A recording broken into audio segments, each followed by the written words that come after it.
हाथ में मोबाइल ना हो, स्त्री का संग ना हो, गलत दृश्य ना हो, दिमाग में गलत विचार ना हो, काम जगेगा? नहीं जगेगा। काम कब जगता है? जब या तो गलत दृश्य सामने हो, या स्त्री का संग, या पुरुष स्त्री पुरुष दोनों में, तो जो आप पुरुष हैं तो स्त्री संग हो, स्त्री है तो पुरुष संग हो, तब काम जगेगा। एक जगह हम पढ़ रहे थे, बहुत अच्छी बात बोले,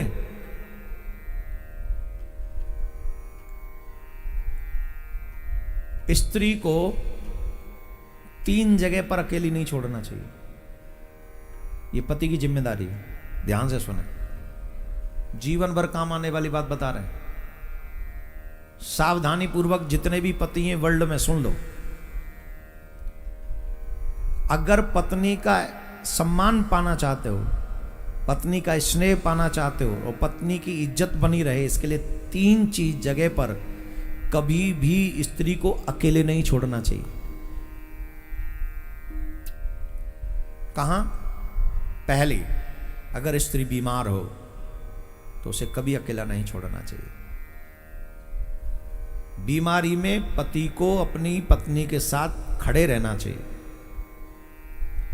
और जिस तरीके से देवी अपने पति की सेवा करती है, ठीक उसी तरीके से बीमारी में पति को अपनी पत्नी की सेवा करनी चाहिए। बीमारी में पत्नी को कभी अकेला मत छोड़ना। और जब वो निर्दोष हो फिर भी दुनिया वाले उस पर दोष लगा रहे हों, उस स्थिति में भी कभी भी पति को अपनी पत्नी को अकेला नहीं छोड़ना चाहिए, वहां खड़े रहना चाहिए कि don't worry, I am with you.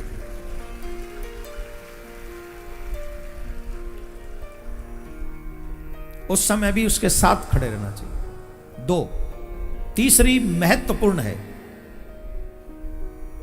किसी भी कठिन परिस्थिति में पराये पुरुष के साथ स्त्री को अकेले नहीं छोड़ना चाहिए।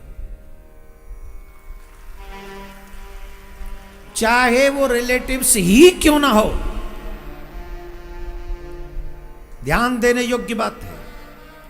चाहे वो मामा का हो, चाहे वो फूफा का हो, चाहे वो जीजा का हो, चाहे वो साले का हो, जवान अगर कोई है तो उस कठिन परिस्थिति में कभी भी एक स्त्री एक पुरुष को नहीं छोड़ना चाहिए। पति को चाहिए कि खुद वहां पर खड़ा रहे और कोई भी कार्य करना हो अपनी पत्नी के साथ खड़े होकर स्वयं काम करे, बाहर का काम हो तो उससे करवाए, लेकिन गैर पुरुष के साथ कभी भी पत्नी को अकेले नहीं छोड़ना चाहिए। जो 3 स्थितियों में अपनी पत्नी को अकेला नहीं छोड़ता है, वो गृहस्थ अपने आप को और अपनी पत्नी के सम्मान को बचा पाता है।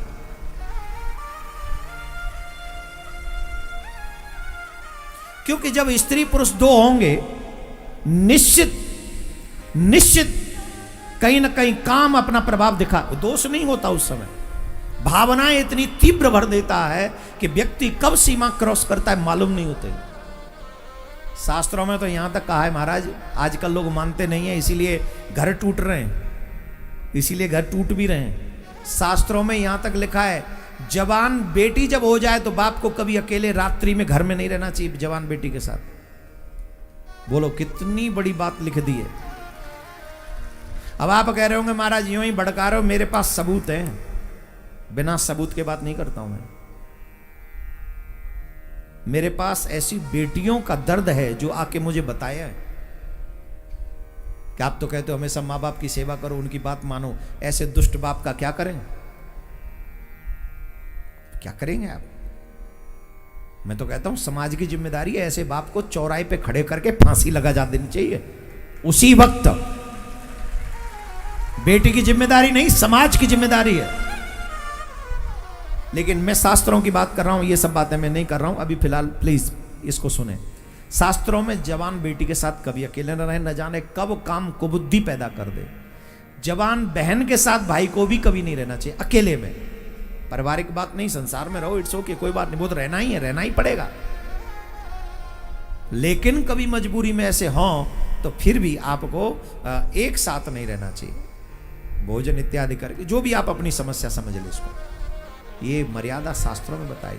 भगवान ने निमंत्रण किसका कब दिया? बोले रात्रि में आना, क्यों? रात्रि में काम प्रबल होता है। बोले रात्रि में आना और स्त्रियां मेरे साथ होंगी तब आना, ध्यान से सुनो, कोई और पुरुष नहीं होगा मेरे साथ, मैं अकेला पुरुष हूंगा, कोई नहीं होगा।